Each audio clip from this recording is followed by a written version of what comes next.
નારાયણ ભગવાનની જય. આજનો વિષય છે ગુણાતીત સત્પુરુષોની દ્રષ્ટિએ શ્રીજી મહારાજ એટલે કે પરબ્રહ્મ ભગવાન સ્વામિનારાયણ.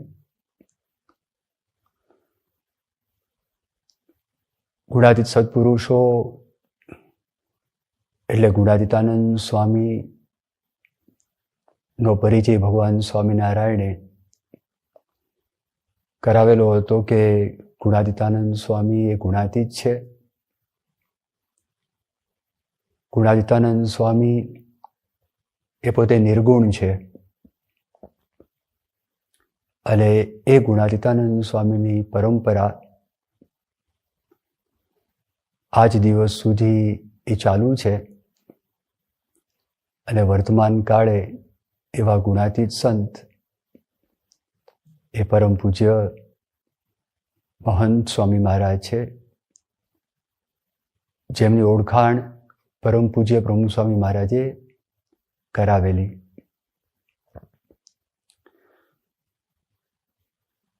ગુણાતીત સંત અને ગુણાતીત સત્પુરુષ એમને જેટલો અને જેવો ભગવાનનો મહિમા નો સાક્ષાત્કાર છે, તો એટલો મહિમા એ બીજાને એના કરતાં ઓછો હોય. એટલે આજે ગુણાતીત પુરુષ હોય તો એમની દ્રષ્ટિ કેવી છે ભગવાન સ્વામિનારાયણને જોવાની, તો એ વિષયક આજે આપણે કેટલીક વાતો છે એ સાંભળીશું. ગુણાતીતાનંદ સ્વામીએ એમના ઉપદેશની અંદર એક પ્રસંગનું વર્ણન કરેલું છે. ગુણાતીતાનંદ સ્વામીની જે વાતો છે એમાં ત્રીજું પ્રકરણ છે, એમાં 61મી વાત છે. એમાં સ્વામી એવું કહે છે કે એક વખત એક રબારી એ પોતે ચાલ્યો જતો હતો, રસ્તામાં એને હીરો મળ્યો. આ રબારીને ખ્યાલ નહીં કે આ હીરો છે, પણ એને કંઈક ચળકતું લાગ્યું એટલે બકરીની કોટ ઉપર એને જે હીરો હતો એ હીરો બાંધી દીધો.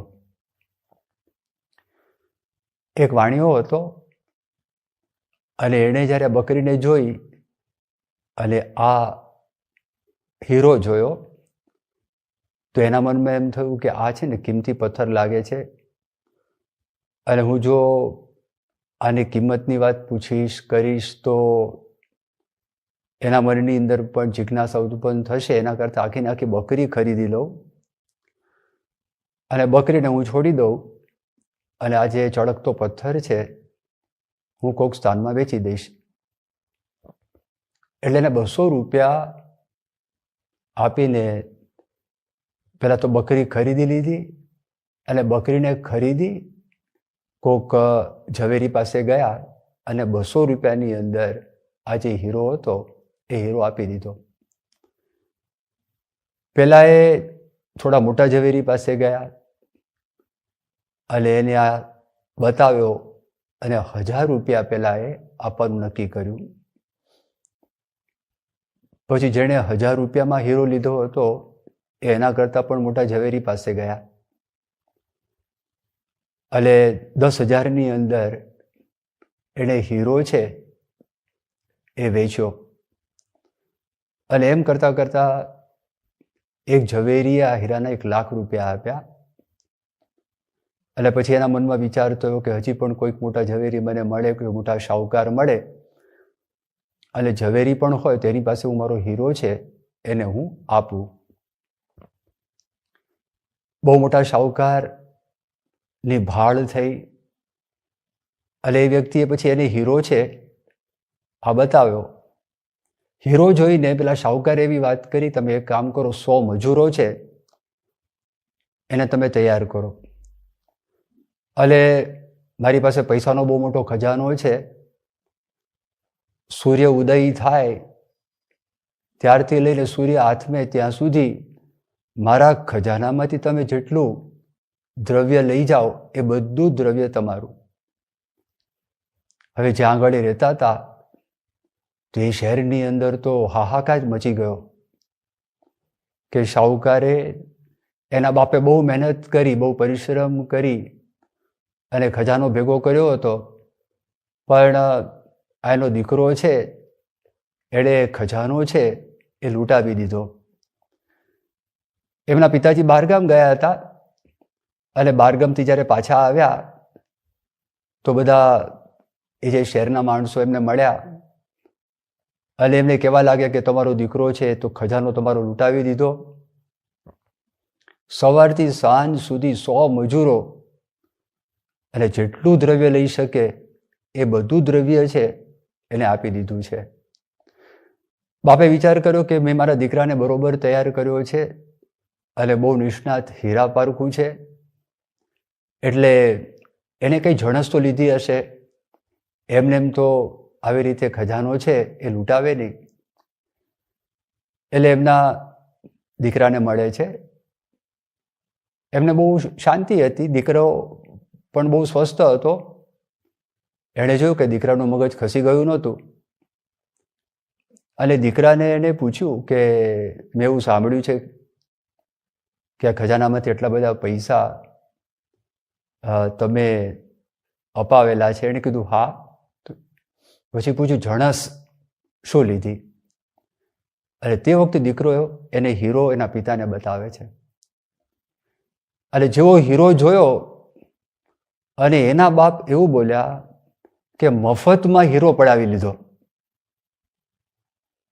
હવે જો તમે વિચાર કરો કે પેલા રબારી જે પોતાના ઢોરાને ચરાવતા હતા અને હીરા પરખો નહોતા અને એના હાથમાં ચળકતો એક પથ્થર આવ્યો તો એનાથી કામ તો લાગ્યું, પોતાની બકરી હતી, બકરીની શોભા વધી અને વાણિયા પાસેથી એને પૈસા પણ પ્રાપ્ત થયા અને જે પૈસા મળે એના કરતાં પણ વધારે પૈસા એમને મળ્યા હશે, પણ એના કરતાં વધારે જ્ઞાન તો જેણે લાખમાં હીરો ખરીદ્યો એને, એના કરતાં વધારે જ્ઞાન જેણે 100 મજૂરો પેલાને કહ્યું કે રોકીને પૈસા તમે લઈ જાઓ એને, પણ સૌથી વધારે જ્ઞાન એમના પિતાજીને હતું.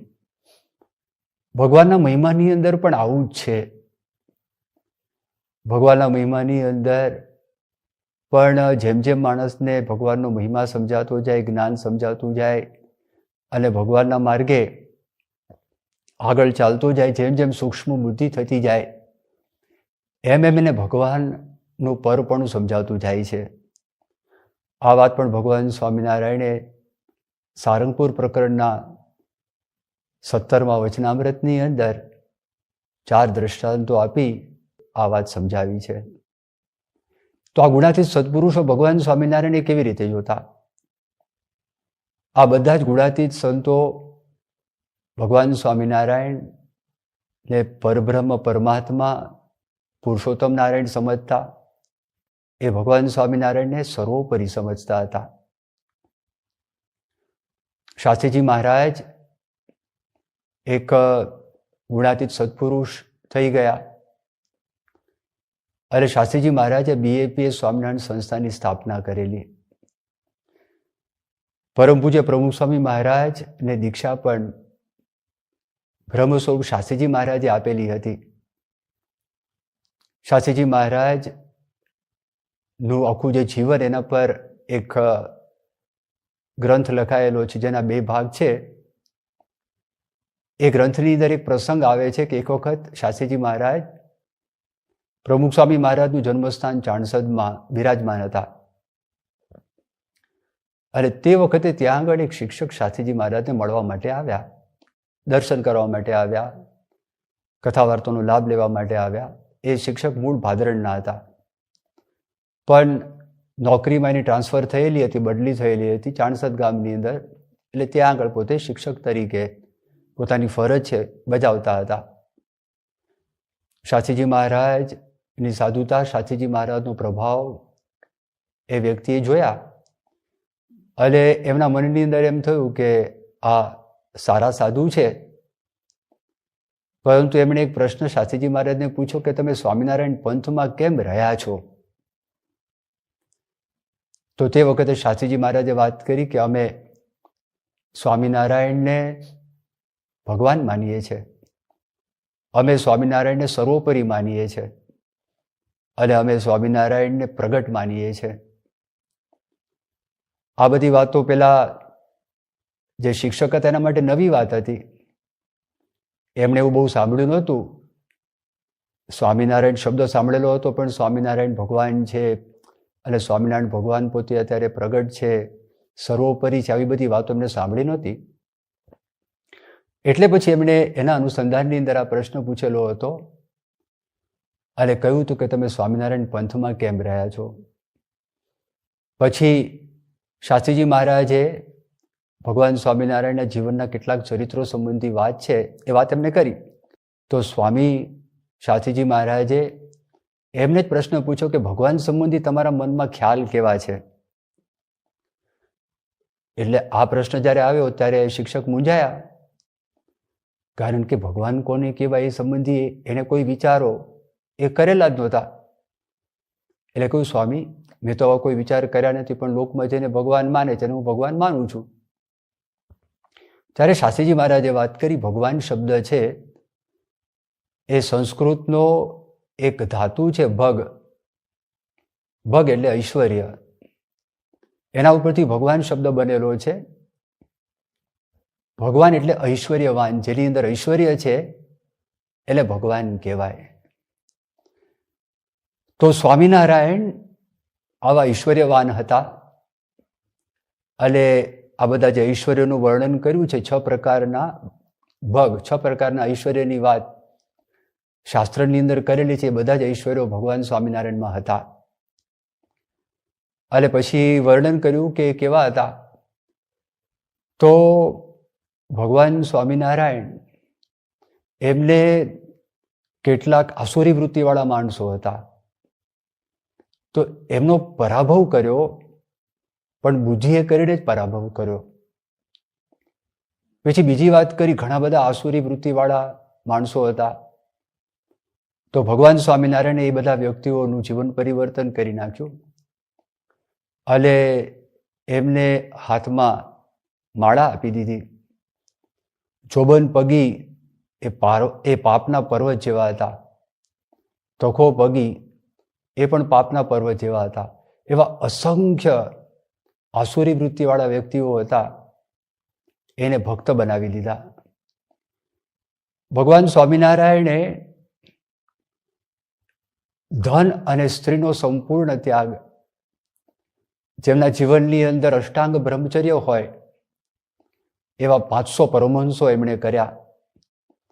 જેમના જીવનની અંદર પંચ વર્તમાન હોય, એકાદશ નિયમ હોય, એવા લાખોની સંખ્યાની અંદર ભગવાન સ્વામિનારાયણે હરિભક્તો કર્યા. ઉપાસના માટે ભગવાન સ્વામિનારાયણે મોટા પથ્થરના શિખરબદ્ધ મંદિરો છે, એ મંદિરોની રચના એ ભગવાન સ્વામિનારાયણે કરી. લાખોના જીવનમાંથી એમના અંતરશત્રુઓ હતા, એ ભગવાન સ્વામિનારાયણે અંતરશત્રુઓ ટાળી નાખ્યા. એમણે પોતે શાસ્ત્રની રચના કરી. શાસ્ત્રની અંદર એકાંતિક ધર્મનો જે અછડતો ઉલ્લેખ છે, એ એકાંતિક ધર્મની ભગવાન સ્વામિનારાયણે આ પૃથ્વી ઉપર સ્થાપના કરી. જ્યારે શાસ્ત્રીજી મહારાજ પેલા શિક્ષકને આ બધી વાત કરી રહ્યા હતા, તો તે વખતે સોજિત્રા ગામના કેટલાક પટેલો બેઠા હતા. પછી સ્વામી પેલા શિક્ષકને વાત કરી કે તમે આ સોજિત્રાના પટેલને પૂછી જો કે થોડા વખત પહેલાં જ એમના ગામની અંદર એક બેન હતા, એનો અંત વખત આવી ગયો હતો અને ભગવાન સ્વામિનારાયણ એમને દિવ્ય દેહે પધારી એમને દર્શન દીધા અને દર્શન દઈને પોતાના ધામની અંદર એ બાઈને, એના આત્માને લઈ જાય છે. અને કેટલાક સત્સંગમાં નહોતા, જેને સત્સંગનો પરિચય નહોતો, એવા ઘણા બધા ગામના માણસોને પણ ભગવાન સ્વામિનારાયણના દિવ્ય દર્શન છે, એ દિવ્ય દર્શન છે થયેલા હતા. આવા અનેક ચરિત્રો ભગવાન સ્વામિનારાયણે કર્યા છે. એટલા માટે અમે ભગવાન સ્વામિનારાયણ છે એને ભગવાન માનીએ છીએ, પરબ્રહ્મ પુરુષોત્તમ નારાયણ માનીએ છીએ, અને અમારા ઈષ્ટદેવ છે એને અમારે મતે એ પોતે સર્વોપરી છે. ગુણાતીત સત્પુરુષો ભગવાન સ્વામિનારાયણને સર્વકર્તા હર્તા માને છે. તેઓ એવું માને છે કે ભગવાન સ્વામિનારાયણની ઈચ્છા વગર સૂકું પાંદડું પણ કોઈનું હલાવ્યું હલતું નથી. એ સર્વકર્તા છે એવી પાક્કી દ્રઢતા એમના આ જીવનની અંદર છે. ગુણાતીત સત્પુરુષોના જીવનમાં આપણને આ જોવા મળે છે. એક વખત ભગવાન સ્વામિનારાયણ પોતે કુંડલ ગામમાં બિરાજમાન હતા, અને તે વખતે ભગવાન સ્વામિનારાયણ પાસે પોતાની કળાને પાવન કરવા માટે એક કઠપૂતળીનો ખેલ કરી શકે એવા એક ભાઈ આવેલા હતા. એમની ઈચ્છા હતી કે પોતાની કળા પાવન થાય, ભગવાનના આશીર્વાદ મળે. અને સ્વાભાવિકપણે કે જ્યારે ભગવાન સ્વામિનારાયણ પાસે આવા અનેક લોકો આવતા પોતાની કળાને પાવન કરવા માટે, સાથે સાથે મનની અંદર કોઈ દાન દક્ષિણાની ઈચ્છા પણ હોય, અને કેટલાકના મનમાં ખાલી આશીર્વાદની ઈચ્છા હોય. એટલે ભગવાને કીધું બહુ સારું. રાતનો સમય થયો અને તે વખતે પેલા ભાઈને વાત કરી, અને પોતે તૈયાર બેઠા હતા. ભગવાન સ્વામિનારાયણ પણ પધારી ગયા. કેટલાક સંતો હતા, હરિભક્તો પણ ઉપસ્થિત હતા. અને જ્યાં એણે દાવ શરૂ કર્યો, કઠપૂતળી હલે જ નહીં. એણે બહુ પ્રયત્ન કરી જોયા, બહુ દોરીઓ ખેંચી, પણ એક પણ પૂતળી એ હલી નહીં. પછી એને એકદમ ઝબકારો થયો. એને એમ થયું કે લોકો આમને ભગવાન માને છે, તો ખરેખર ભગવાન હોવા જોઈએ. એવા એક ભાવથી, એવા પ્રેમથી એમણે કહ્યું કે ભગવાન મારા પર કૃપા દ્રષ્ટિ કરો.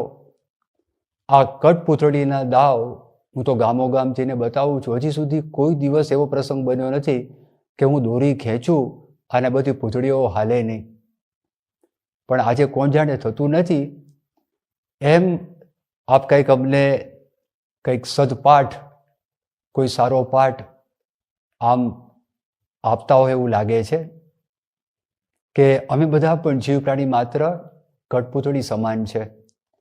બધાની દોરીઓ આપની પાસે છે, તો આપ દયા દ્રષ્ટિ કરો, કૃપા દ્રષ્ટિ કરો. આ પૂતળીઓ હલે, અને જ્યાં પોતે બોલે છે ને ભગવાન સ્વામિનારાયણ દ્રષ્ટિ કરે છે ને, અને આ બધી કઠપૂતળીઓ છે એ હાલવા લાગે છે. આના પરથી આપણને એ ખ્યાલ આવે છે કે ભગવાન સ્વામિનારાયણને જડ પદાર્થો ઉપર નિયંત્રણ હતું. પોતાની શક્તિએ કરીને એના પર નિયંત્રણ એ પોતે કરી શકતા હતા. એક વખત ભગવાન સ્વામિનારાયણ પોતે એક વૃક્ષ નીચે બેઠા હતા, અને બધા સંતો હરિભક્તો ભગવાન સ્વામિનારાયણના દર્શન કરતા હતા અને કથા વાર્તા સાંભળતા હતા. ત્યાં એક ખિસકોલી હતી, અને ખિસકોલી આમ તેમ દોડે અને વળી ચક ચક ચક ચક ચક અવાજ કર્યા કરે. એટલે બધા હરિભક્તોનું ધ્યાન ત્યાં ખેંચાય, સંતોનું પણ ધ્યાન ખેંચાય. એટલે પછી કોઈક હરિભક્તે ભગવાન સ્વામિનારાયણને વિનંતી કરી કે આપ અદ્ભુત કથા વાર્તા કરો છો, પણ આ ખિસકોલી વિક્ષેપ કરે છે. ભગવાન સ્વામિનારાયણે દ્રષ્ટિ કરી અને ખિસકોલીને સમાધિ થઈ ગઈ.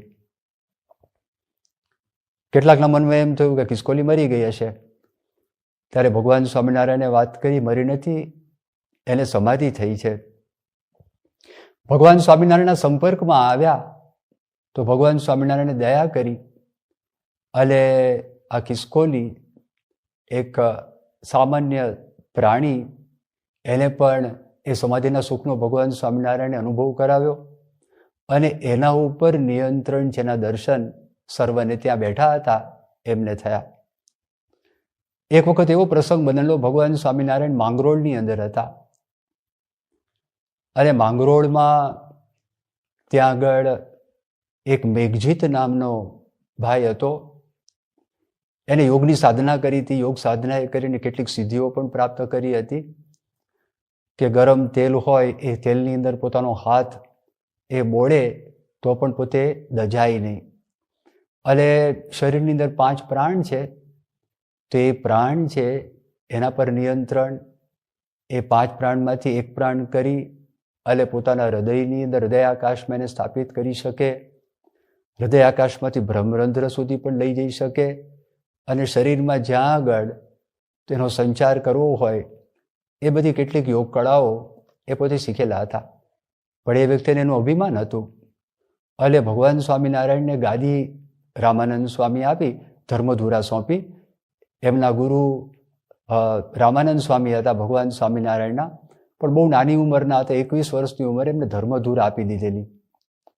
હવે એ ધર્મધુરા આપી અને આ અમને ગમ્યું નહોતું મેઘજીતને, અને લોકોને પોતે એમ વાત કરતો હતો કે આ રામાનંદ સ્વામીની ઉંમર મોટી થઈ ગઈ, રામાનંદ સ્વામીની મોટી ઉંમરમાં બુદ્ધિ બગડી ગયેલી હતી, અને બગડી ગયેલી બુદ્ધિ હતી એટલા નાના સહજાનંદને અમારા જેવા જૂના હતા એ જૂનાને બાજુમાં મૂકી અને આ નાનું છોકરડું કહેવાય 20-21 વર્ષનું એને આ ગાદી આપી દીધી છે, એમ અભિમાનની અંદર માંગરોળની અંદર ગામના લોકોને પોતે આ બધી વાતો છે એ વાતો કરતા હતા. ભગવાન સ્વામિનારાયણ ત્યાં આગળ આવ્યા. ભગવાન સ્વામિનારાયણે સમાધિ પ્રકરણનો પ્રારંભ કરેલો હતો. દ્રષ્ટિ માત્ર લોકોને સમાધિ થઈ જતી હતી. જે જેના ઈષ્ટદેવ હોય ઈષ્ટદેવના સમાધિમાં એને દર્શન થતા હતા, અને ઈષ્ટદેવનું જે ધામ હોય ધામના પણ દર્શન થતા હતા, અને સમાધિમાંથી અદ્ભુત સુખનો અનુભવ થતો હતો. ભગવાન સ્વામિનારાયણ સદાવ્રત પણ ત્યાં આગળ કરેલું હતું. એટલે લોકો સહજાનંદ સ્વામીની જય, સહજાનંદ સ્વામી એટલે ભગવાન સ્વામિનારાયણનું નામ, બીજું નામ એમને દીક્ષા જ્યારે આપી તે વખતે એમના ગુરુ રામાનંદ સ્વામીએ 2 નામ પાડેલા હતા, સહજાનંદ સ્વામી અને નારાયણ મુનિ. તો સહજાનંદ સ્વામીની જય અને સ્વામિનારાયણની જય આવું બધું બોલતા હતા. આ બધી વાતો મેઘજીતના અંતરમાં ખૂંચતી હતી. એટલે એમણે કીધું કે હજી તો સ્વામિનારાયણે મારો પ્રભાવ જોયો નથી, મારો પ્રતાપ જોયો નથી. બધા લોકો એની જય બોલાવે છે, પણ હવે જો હું મારો પ્રભાવ બતાવું. અને એમ કરીને ઉકળતા તેલની અંદર એમણે હાથ છે પોતાનો બોળ્યો. આજ દિવસ સુધી આ સિદ્ધિની અંદર કોઈ દિવસ એમનો હાથ બળેલો નહોતો, પણ તે દિવસે એને અભિમાન આવ્યું હતું, અને ભગવાનની એવી ઈચ્છા હશે એનો હાથ દાજ્યો, સખત દાચી ગયો, ફોડલા પડી ગયા, પણ એનું અભિમાન ગયું નહોતું. અને અભિમાનની અંદર એવું બોલ્યો, હું જોઉં છું કે હું આજથી 4થે દિવસે મારું મૃત્યુ છે અને એ હું લાવીશ, અને હું જાતે મરીશ. આત્મહત્યાની આ વાત નથી, પણ એણે કીધું કે મૃત્યુ છે એક ભગવાન રોકી શકે એમ છે.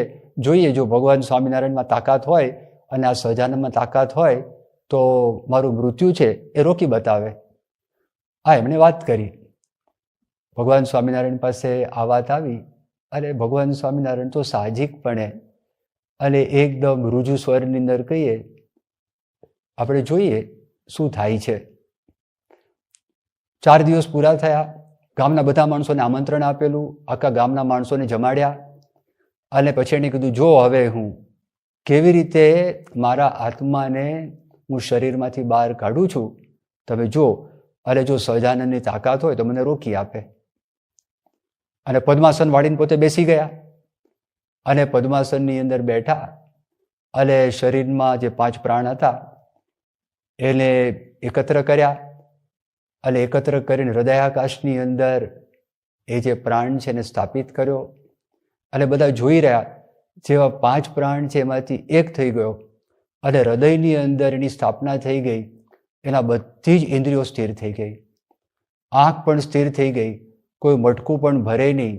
આમ શરીરની અંદર પોતે જીવતા હોય, પણ આ જેમ કોઈ પથ્થર પડ્યો હોય તો બધા એમને આ સિદ્ધિ જોઈ અને બધા એકદમ અચંબો પામી ગયા, એકદમ અવાક થઈ ગયા. પછી તો એમણે પ્રયત્ન કર્યો પોતાનો જે આ પ્રાણ હતો, અને પ્રાણને બ્રહ્મરંધ્રમાં લઈ જઈ ત્યાંથી બહાર કાઢી, જેને કરીને દેહ છે દેહનો વિલય થઈ જાય. પણ ભગવાનની એવી ઈચ્છા હશે તો પ્રાણ ઉપર ગયો નહીં, અને ઉપર ગયો નહીં. એને બહુ જ પ્રયત્ન કર્યો, એની નાડીઓ બધી ખેંચાવા લાગી, એની નાડીઓ બધી તૂટવા લાગી, અને એનાથી એટલું બધું એને કષ્ટ થયું તો પોતે હલી શકે નહીં. અને એ પ્રયત્ન કરે, પ્રયત્નમાં નિષ્ફળતા મળી. એના મનમાં એમ થયું કે ચલો મને આ પ્રયત્નમાં નિષ્ફળતા મળી છે, તો આ 5 પ્રાણના મેં 1 પ્રાણ કરી નાખ્યો છે, હવે એની જગ્યાએ પ્રાણના હું વિભાગ કરી નાખું. પ્રાણ, અપાન, વ્યાન, સમાન ને ઉદાન, આ જે 5 પ્રાણ છે એના વિભાગ કરું તો આ ઇન્દ્રિયો છે ચાલી શકે, અંતઃકરણ ચાલી શકે. પણ એ કરવા માટે પ્રયત્ન કર્યો, એમાંય સફળતા મળી નહીં.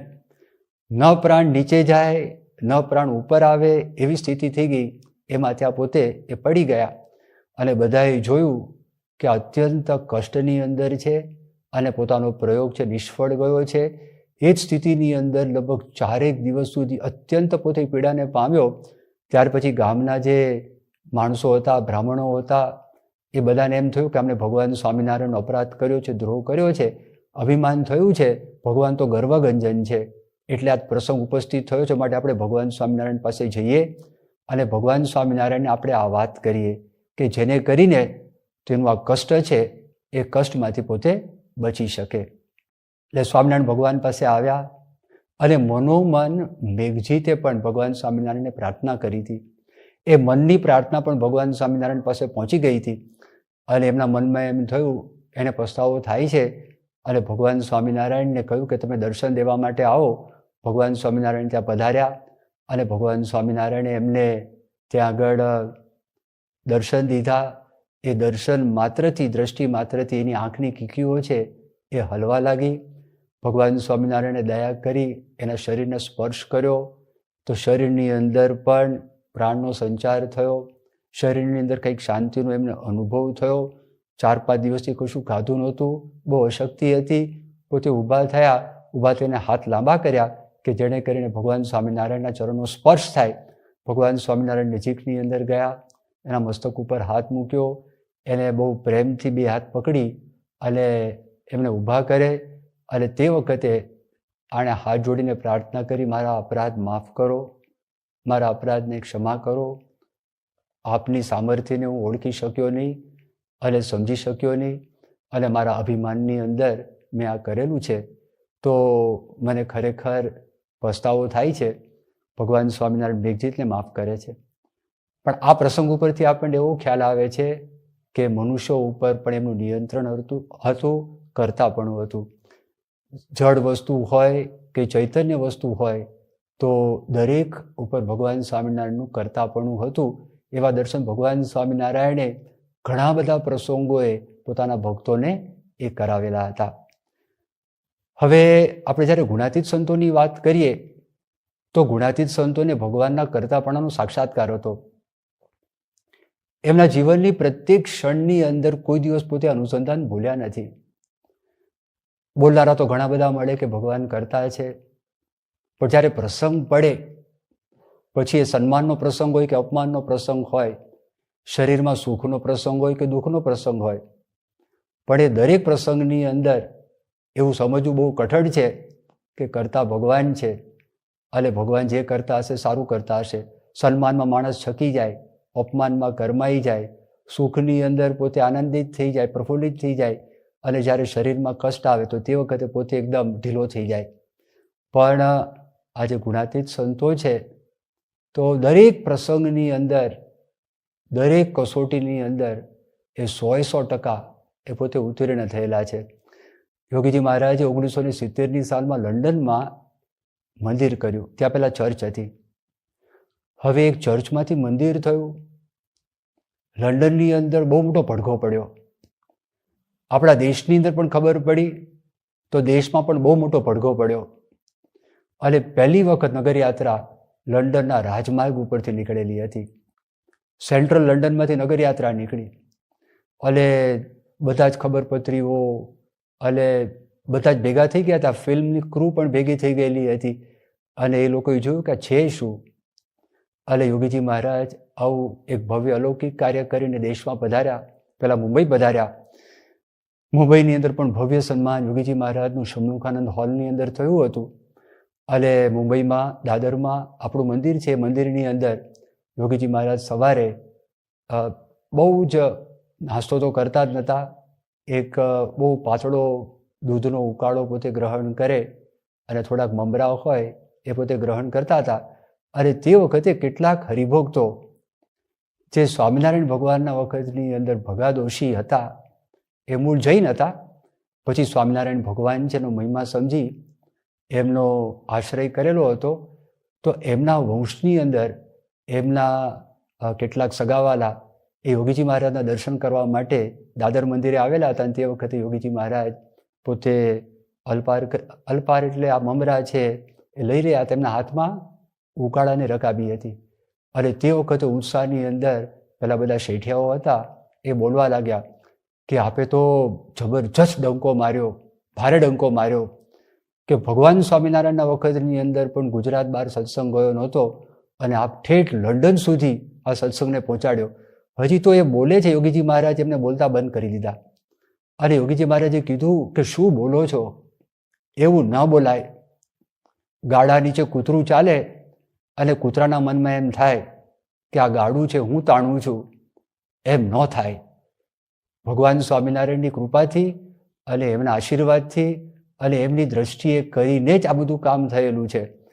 પોતાના ઈષ્ટદેવનું સહેજ કરતાપણાની ગૌણતા એમને દેખાઈ. યોગીજી મહારાજના હાથમાં જ રકાબી રહી ગઈ હતી. અને યોગીજી મહારાજે આ વાત એમણે તરત જ કરી. જ્યારે જ્યારે યોગીજી મહારાજના બધા સન્માનો આ નિમિત્તે થયા, યોગીજી મહારાજ દરેક વખતે કહેતા, આ સ્વામિનારાયણ ભગવાનનું સન્માન છે. અમે તો સ્વામિનારાયણ ભગવાનના નોકર છીએ, અમે તો સ્વામિનારાયણ ભગવાનના હમેલિયા છીએ. આ બધી વાતો યોગીજી મહારાજ એ પોતે હંમેશને માટે કરતા. પ્રમુખ સ્વામી મહારાજનો વિચાર કરીએ. પ્રમુખ સ્વામી મહારાજે એમના જીવનની અંદર કેવા શકવર્તી કાર્યો કર્યા અને જબરજસ્ત કાર્ય કરી નાખ્યું. પ્રમુખ સ્વામી મહારાજે લાખોનું પરિવર્તન કર્યું. ભૂરાભાઈ પ્રજાપતિ નામના એક વ્યક્તિને તો 60 વર્ષનું અફીણનું વ્યસન હતું. ખાલી એક ઉપદેશ પ્રમુખ સ્વામી મહારાજને એમને પ્રાપ્ત થયો. 60 વર્ષનું અફીણનું વ્યસન છે એમનું ટળી ગયું. લાખોના પરિવર્તન પ્રમુખ સ્વામી મહારાજે કર્યા. બહુ મોટું કામ. પ્રમુખ સ્વામી મહારાજે 1100 મંદિરો કર્યા. લંડનનું મંદિર પશ્ચિમી દુનિયાની અંદર પહેલું પથ્થરનું શિખરબદ્ધ મંદિર તૈયાર થયું.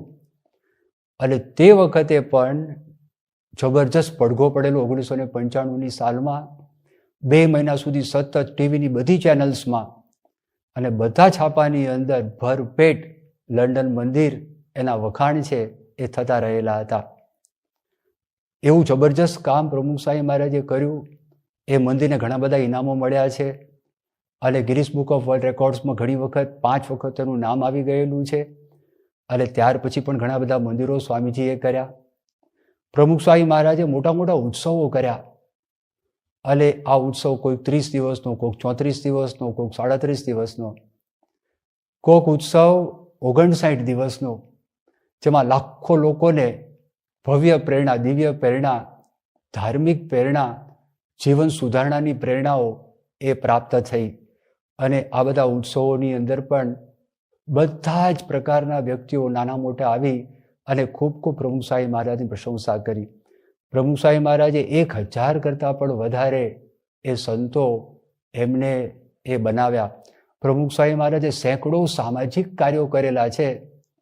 અને જીવનના શ્વાસ સુધી પ્રમુખ સ્વામી મહારાજની આ જે ભાગીરથી એ જે વહેતી રહેલી હતી, પણ પ્રમુખ સ્વામી મહારાજ આ બધો જશ ભગવાન સ્વામિનારાયણને આપતા.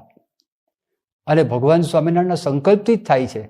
એમની ઈચ્છા શક્તિ, એમની ક્રિયા શક્તિ અને એમની જ્ઞાન શક્તિથી આ કામ થાય છે. અને ભગવાન સ્વામિનારાયણની મરજી વગર સૂકું પાંદડું પણ કોઈનું હલાવ્યું હલતું નથી. તો ફક્ત આ બધા કાર્યોની અંદર જ પ્રમુખ સ્વામી મહારાજને અનુસંધાન હતું એવું નહીં, પણ પ્રમુખ સ્વામી મહારાજને શરીરમાં રોગ આવે, કષ્ટ પડે, જ્યારે શલ્ય ચિકિત્સા થાય, ઓપરેશન થાય, એની અંદર પણ આ જ સમજ પ્રમુખ સ્વામી મહારાજના જીવનની અંદર હંમેશને માટે હતી. એટલે કરતાપણાની આ જે પાક્કી સમજણ, એમનો સાક્ષાત્કાર એમના જીવનમાં હતો. આ ગુણાતીત સત્પુરુષો ભગવાન સ્વામિનારાયણ કેવી રીતે જોવે છે?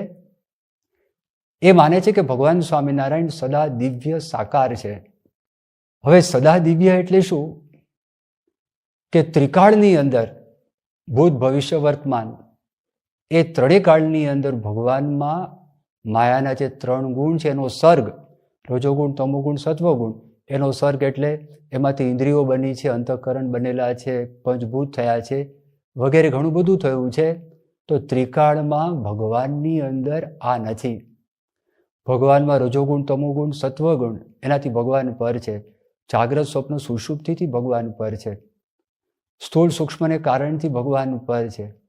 અને એના કરતાં પણ ભગવાન એ અનેક ગણા પર છે. ભગવાનને એ માયાનો સ્પર્શ થતો નથી. ભગવાનની અંદર કોઈ દોષ નથી. દોષ નથી એટલું જ નહીં, ભગવાનના બધા જ ચરિત્ર અને ભગવાનના બધા જ કાર્ય છે કલ્યાણકારી છે. એ આવું બધા ગુણાતીત સંતો એ પોતે માને છે. એક વખત ભગવાન સ્વામિનારાયણ ગઢડાની અંદર ઉપસ્થિત હતા એ ગામમાં, અને ભગવાન સ્વામિનારાયણ એક વખત અભિમાનનું ખંડન કરવું હતું. કારણ કે ભગવાન છે ને એ ગર્વગંજન છે.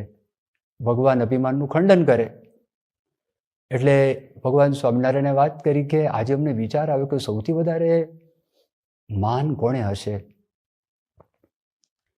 વિચાર કરતા ખબર પડી કે સૌથી વધારે માન તો રાજાને હોય. કારણ કે પ્રજા છે એ રાજાને નમે છે. પાછો વિચાર આવ્યો કે રાજા કરતા વધારે માન તો બ્રાહ્મણને હોય. કારણ કે રાજા બ્રાહ્મણને નમે છે. વળી પાછો વિચાર આવ્યો કે બ્રાહ્મણ કરતા વધારે તો સંતોને માન હોય. કારણ કે બ્રાહ્મણ પણ સંતોને નમે છે. તમે બધા બેઠા છો તો તમને ચારે વર્ણના મનુષ્યો નમે છે. વળી પાછો વિચાર આવ્યો તમે બધા તો મને નમો છો, માટે સૌથી વધારે માન તો મને છે.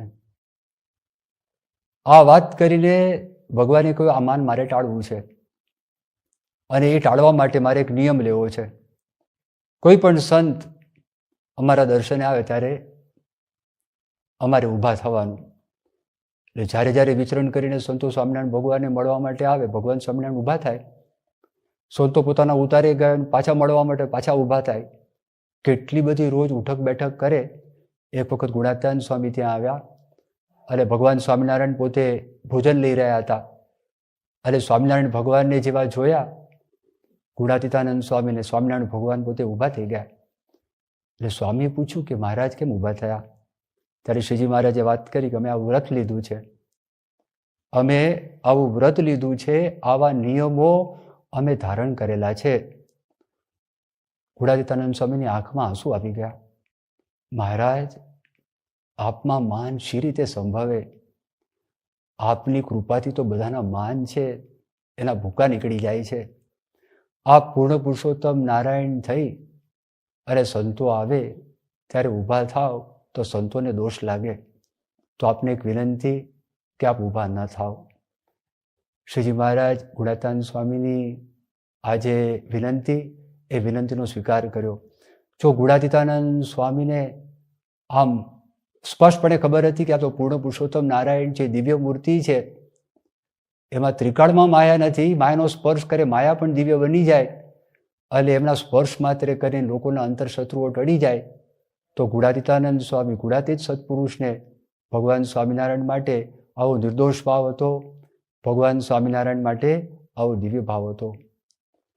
ગુણાતીત સત્પુરુષ એ ભગવાન સ્વામિનારાયણને એ સર્વજ્ઞ જાણતા હતા. એક વખત ભગવાન સ્વામિનારાયણ પાસે એક ભાઈ આવ્યા અને ભાઈએ વાત કરી કે લોકો એમ કહે છે ભગવાન છે, ભગવાન તો સર્વજ્ઞ હોય, મનનું પણ જાણે, તો મારા મનની વાત કરી આપો. ભગવાને બહુ કીધું કે તમે રહેવા દો. તો પહેલાં બહુ આગ્રહ કર્યો.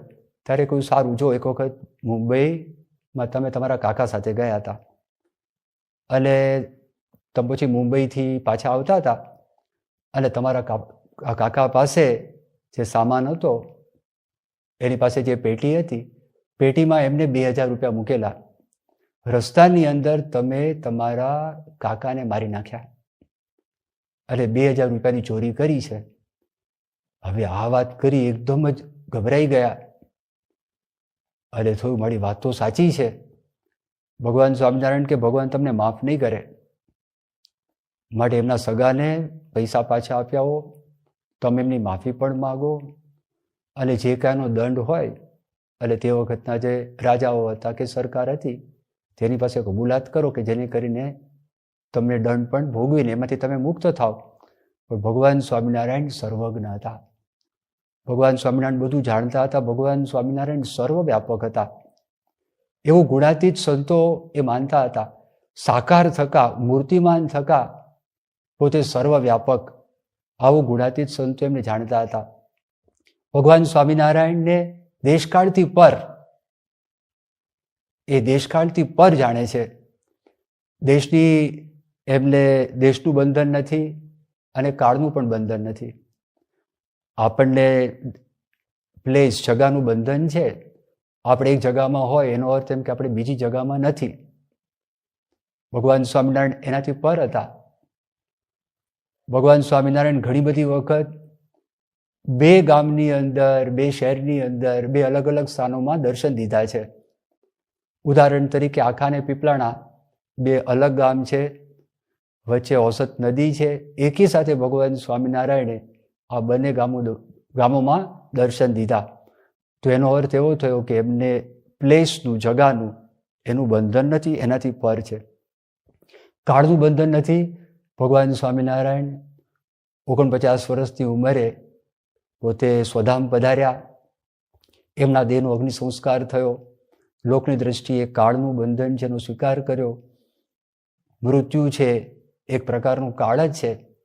પણ અગ્નિ સંસ્કાર પછી દાદા ખાચર, જેમને અતિશય શોક વ્યાપી ગયો હતો, અને એ દાદા ખાચરને ભગવાન સ્વામિનારાયણે દિવ્ય રૂપે દર્શન દીધા અને કહ્યું, હું ક્યાં ગયો છું?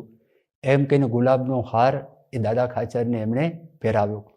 તો ઘણા બધા લોકોને આ પ્રકારના જે દર્શન છે એ દર્શન થયા. અને ગુણાતીત સંતોના મતે ભગવાન સ્વામિનારાયણ આ પૃથ્વી ઉપર એ હંમેશા પ્રગટ છે. તુલસીદાસજી પોતે લખે છે કે રામ મિલન કે કારણે જોતું ભયો ઉદાસ, તુલસી શોધી લે સંગત સંત કી રામજીનો કી પાસ. એ એવું કહેવા માંગે છે કે રામચંદ્ર ભગવાનના વખતમાં આપણે નહોતા, એટલે આપણા મનની અંદર પસ્તાવો થાય. તો કે છે એવા સંતને શોધી લે જેની પાસે રામ હોય. એનો અર્થ એવો છે કે સાચા સંત દ્વારા ભગવાન છે એ પોતે પ્રગટ હોય છે. હવે ભગવાન સ્વામિનારાયણે પોતે વાત કરી કે હું ગુણાતીત સંતો દ્વારા આ પૃથ્વી ઉપર હંમેશા એ પ્રગટ રહીશ. એટલે ભગવાન સ્વામિનારાયણ અંગો અંગની અંદર, ગુણાતીત સંતના અંગો અંગની અંદર એ પોતે એ ઉપસ્થિત હતા. એક વખત ગુણાતીતાનંદ સ્વામીના દર્શન જૂનાગઢ મંદિરના ત્રિકમદાસ કોઠારી કરતા હતા. તો તે વખતે ગુણાતીતાનંદ સ્વામીએ કહ્યું કે ત્રિકમદાસ, ખાલી આકાર જ જુદો છે, પણ સાક્ષાત અંગો અંગમાં સ્વામિનારાયણ ભગવાન છે. માટે તમે સ્વામિનારાયણ ભગવાનના જ અત્યારે દર્શન કરી રહ્યા છો. ગોપીઓ હતી એ કૃષ્ણમય થઈ ગઈ હતી. તો શ્રીમદ ભાગવતની અંદર ગોપીઓના વચન છે, અહમ કૃષ્ણ, હું કૃષ્ણ છું. તો ગોપીઓ કૃષ્ણ થઈ ગઈ નહોતી, પણ કૃષ્ણમય થઈ ગઈ હતી. એમ એવી રીતે ભગવાન સ્વામિનારાયણમય થઈ ગયા હતા. એટલે ગુણાતીત સત્પુરુષોના જીવનની અંદર પણ આવા ઉદ્ગારો આપણને સાંભળવા મળે. ભગતજી મહારાજ એ ગુણાતીતાનંદ સ્વામીના શિષ્ય હતા અને એ ગુણાતીત સત્પુરુષ હતા. એક વખત એમને શાસ્ત્રીજી મહારાજના મસ્તક ઉપર હાથ મૂક્યા.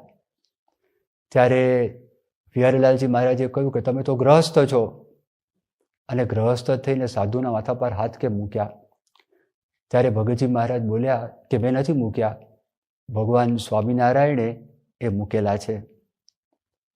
પ્રમુખ સ્વામી મહારાજ ઘણી બધી વખત વાત કરતા, ઉપર જે છે કહેતા ઉપર ભગવાન છે દેખાતા નથી, અને અત્યારે પ્રત્યક્ષ જે દેખાય છે મનાતા નથી. પણ જો પ્રત્યક્ષ મનાશે તો ઉપર દેખાશે, કારણ કે એમના અંગોની અંદર સ્વામિનારાયણ ભગવાન એ બિરાજમાન હતા, એમનો સાક્ષાત્કાર હતો. મોહન સ્વામી મહારાજ એમણે પોતે પણ ઘણી બધી વખત વાત કરેલી છે. અને જ્યારે એકદમ ભગવાનમય તો અખંડ છે જ, પણ ક્યારેક ક્યારેક આપણને આ જે પ્રભાવ છે એના શબ્દો સાંભળવા મળે. તો મોહન સ્વામી મહારાજ બોલેલા કે જે દેહ મૂક્યા પછી જેને પામવું છે એ અત્યારે એ દેહ છતાં જ તમને મળ્યા છે અને એના મને દર્શન થાય છે.